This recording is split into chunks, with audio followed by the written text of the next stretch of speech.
A história começa na casa de Gampel. O prota desperta numa cama digna de realeza e a primeira coisa que lembra é: acho que fui atropelado. Sim, já começamos bem. Ele se pergunta se viajou no tempo, caiu num buraco de minhoca ou se só foi mesmo atropelado por um caminhão e jogado num RPG de luxo. O lugar é estranho, decorado com móveis chiques, um toque meio europeu. Definitivamente não é o SUS. Ele se olha no espelho e, surpresa, tá bonito. Mas bonito nível protagonista de anime. Ele entra em choque por um momento, depois dá aquela conferida básica no cabelo e pensa: pior que ficou bom, viu?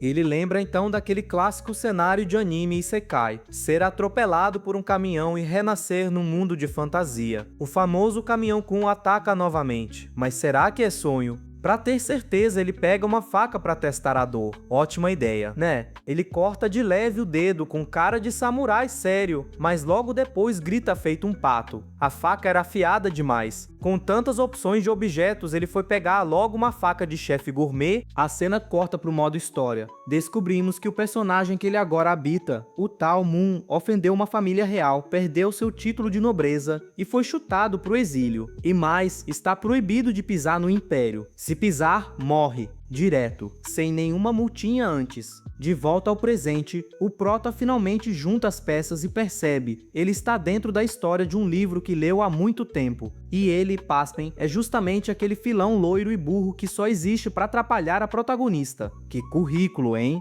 A história original era sobre uma protagonista, filha ilegítima de uma família real, que se torna uma verdadeira lenda, matando monstros, demônios, vencendo em tudo. Já Moon, bom Moon, era o idiota chamado Moon Campbell, rico mimado, sem cérebro e com tempo de sobra para atrapalhar a vida da protagonista. Ele até manda capangas atrás dela, mas ela sempre dá um jeito de escapar e ainda fica mais forte. Resultado, Moon se mete com um duque influente demais, é descoberto e recebe exílio eterno. Voltamos pro presente e o prota percebe que está numa enrascada das grandes. Ele tá lascado, meu amigo. Alguém bate na porta. Ele manda entrar. Mestre Monk, diz Aen, a empregada da casa Campbell. A empregada traz a roupa de gala da cerimônia que vai acontecer em Trek e pede para ele experimentar. Mas logo vê o dedo dele sangrando. Machuquei sem querer, diz ele pedindo um curativo básico. Mas ela estranha o termo curativo e, num piscar de olhos, oferece curar do jeitinho dela.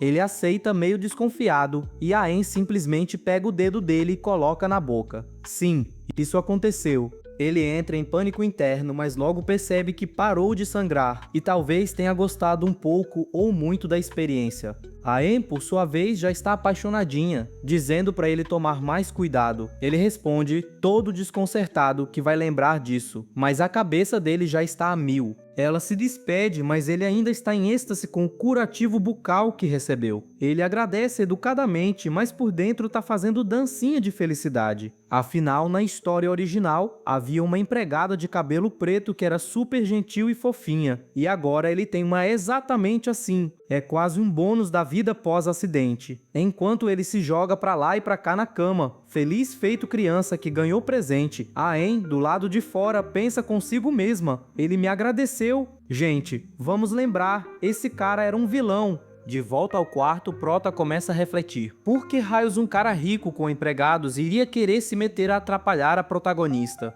Ele lembra, na história, o tal Moon Campbell cai em desgraça depois de dopar a bebida da terceira princesa durante a cerimônia. Isso mesmo, ele não sabia brincar. E então, ele tem um estalo. Se ele não fizer nada idiota, talvez possa mudar o próprio destino. Simples, né? É só não ser um idiota. Fácil na teoria. E aí vem a pergunta que vai ditar o ritmo do resto da história. Quando é mesmo essa cerimônia? Então ele lembra que a Aen tinha acabado de dar aquela roupa para a cerimônia. Tipo, foi ontem. Ou seja, a cerimônia é amanhã. E o que ele tá fazendo? Jogado na cama como se fosse domingo chuvoso, pedindo ajuda para qualquer coisa. Um sistema, uma voz misteriosa, até um ponto de XP, sei lá, qualquer entidade aleatória de anime isekai que aparecesse para resolver a situação. Agora, o plano é simples, amanhã ele vai até lá, encara a protagonista, pede desculpas e, se rolar alguma treta, vai que ela até pisa na cara dele. Mas daquele jeito poético, como um símbolo de perdão, claro. A mente dele decide: amanhã eu vou com tudo, vou correr até ela, me ajoelhar e pedir perdão. Mas claro, o universo tem senso de humor. Do nada, plá, algo cai do teto direto na cabeça dele. Era um livro, isso mesmo, um livro, desses que caem do céu como se fosse entrega expressa do destino. Ele pega o livro com dor e esperança. A ajuda chegou, mas ao abrir, surpresa, nada escrito,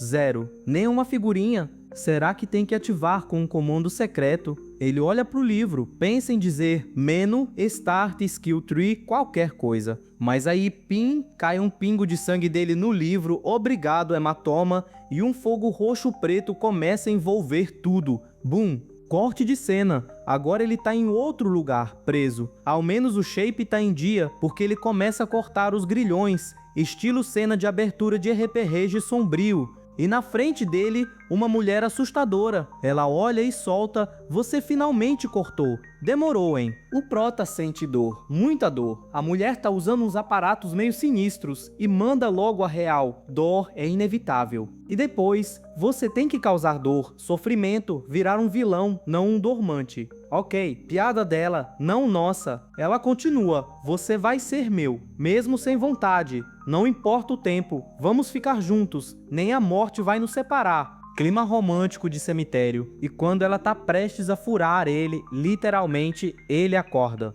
Ufa, só um pesadelo, né? Só que o corpo ainda dói. Sonho realista nível hard. Ele olha pro livro e pensa: talvez se eu tentar mudar o destino, piore tudo. E o livro parece responder com uma página que aparece magicamente: não mude o seu destino. Tá, então talvez ele seja o agente do caos mesmo. Mas olha, isso nem é tão ruim. Pelo menos no final ele ainda tá vivo, né? E convenhamos, o personagem original dessa história era bem limitado. O nosso prota, por outro lado, veio da sociedade moderna. Internet, café e memes. Ele tem vantagens e vai usar o povo dele como ferramentas do sucesso. Cena corta de novo. Agora, ele tá comendo um filé daqueles que até o cheiro dá XP. Ele tá encantado com a comida nobre. Sua mãe, a duquesa Noyce Campbell, estranha. O mundo tá diferente hoje. Já o pai, o duque do Império Leopoldo Campbell, manda um discurso sobre como a cerimônia é um divisor de águas. Nosso prota diz que tá ansioso. A mãe sorri, imaginando que ele vai pegar todas as princesas na cerimônia. O pai, com cara de quem já sabe demais, revela: ele já tem uma especial, a terceira princesa do Império, a Célia. Nosso prota fica feliz. Afinal, os pais dele nesse mundo parecem ser realmente bons. Mas quem é essa Célia mesmo? Ah, claro, a terceira princesa, mulher mais bela do Império. Ele lembra que na história original, a família dele foi exilada. Como ele é um cara decente às vezes, não vai deixar isso acontecer. Nova cena, eis que bum, uma garota bate nele sem querer, derrubando o chá preto que levava para os pais dele. O prota pergunta se ela tá bem e ela entra em pânico. Me perdoa, não me espanca. Drama nível novela. Ele percebe que a testa dela tá tão quente que dá pra fritar ovo. O prota diz que ela precisa descansar. Mas com a cerimônia chegando, todo mundo tá no modo zumbi trabalhando. Nisso aparece a En. O prota pergunta o nome da garota. Noel, mano, Noel. Tantos nomes, mas tudo bem. Ele ordena que ela descanse. A En reclama, dizendo que isso atrapalha os outros. Mas o nosso prota bate o martelo, é uma ordem, funcionários cansados podem causar problemas na cerimônia. E assim, o prota começa a colocar ordem na casa. Mas a En e a Noel começam a achar o comportamento do Moon meio estranho. Tipo, estranho mesmo. Ele que sempre foi de boa, nunca tinha permitido que pessoas de fora trabalhassem ali dentro. E agora, do nada, bem suspeito, a cena corta pro nosso prota, mexendo no pau, de madeira. Calma, ele tá procurando alguma coisa importante. Vamos manter a compostura, pessoal. Nos pensamentos dele, rola a ideia de que a princesa poderia desmaiar com uma poção psicotélica especial, daquelas que custam os 2 rins e mais um favor pro universo. Mas aí ele acha algo interessante, um Foundry VIP para o mercado negro. Isso mesmo, existe mercado negro VIP. Eu também tô processando essa informação. Corta para a cena seguinte, já é noite, e nosso herói tá procurando esse mercado. No caminho, ele lembra que o mercado ficava perto do esgoto de Berende, uma cidade grande. Deve ser aqui, diz ele com a convicção de quem nunca usou um GPS na vida. Ele encontra um homem numa porta e solta: "Tô procurando carniça." E surpreendentemente, isso funciona. O homem deixa ele entrar. Lá dentro, o Prota fica muito animado. Tipo, animado demais. É um mercado negro, cara, ele pensa. Quem se empolga com o submundo do crime? Ah, esse é o nosso protagonista, sem julgamento, ou talvez só um pouquinho. O lugar é digno do submundo mesmo. Festas mágicas, cheiros estranhos, gente esquisita, o combo completo. Ele entra numa lojinha e é recebido por uma moça mascarada que já vai logo perguntando o que ele quer. "Tem de tudo aqui", diz ela, no melhor estilo vendedor do centro da cidade. Nosso Prota procura aquela poção que faz os macos desmaiarem por horas. "Ah, vocês, ricos, adoram essas brincadeiras, né?", responde a atendente com um sorrisinho torto.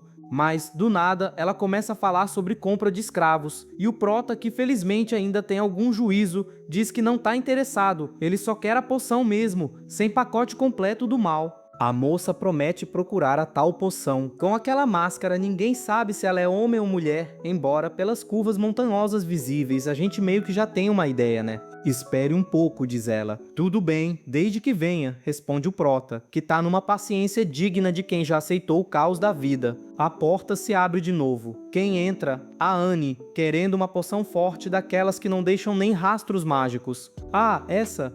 "Um momento", diz a vendedora. O Prota olha meio estranho para ela, claramente não percebendo que é uma das empregadas dele. Um gênio incompreendido, sem dúvida.